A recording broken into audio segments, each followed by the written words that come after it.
Може емши.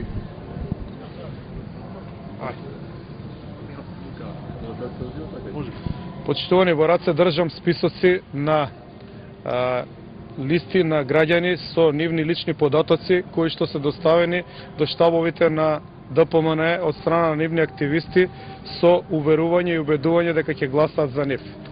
Ова покажува дека изборниот процес во Македонија полека но сигурно застранува и оди кон фарса.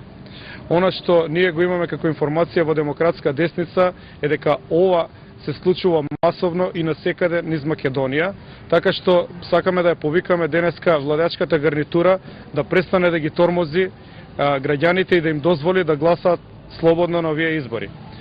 Исто така сакам да ви информирам дека најмалку 5 кандидати од листите на демократска десница се повикувани и тормозени во штабовите на ДПМН со најразлични психолошки притисоци.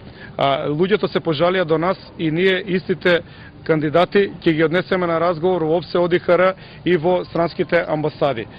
Би сакал да го искористам денешниот ден да потсетам дека ова е ден на победата на антифашистичката коалиција и ден на слободата, и истиот ден да го посветиме и на слобода на овие избори, односно сите луѓе кои што се сеќаваат на вредностите кои што се освоени на 9 мај 1945 година, да се повикат и да се држат до истите вредности и на овие избори, и очигледно е дека оваа борба е иста како таа во 45 година.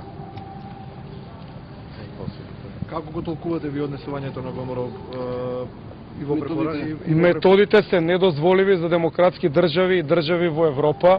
Ова повеќе потсеќа на држави од третиот свет и таму се веќе ретки овие методи. Значи никаква слобода, никаква можност за слободно уверување и политички став не е оставена ниту на кандидатите, ниту на граѓаните.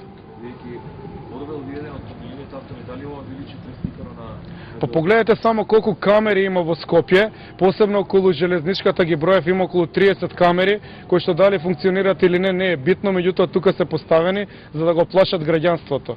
Јас мислам дека треба да се поведи на овие избори од страна на опозицијата и да се демонтира овој систем од камерите па до сите нивни инсталации во системот.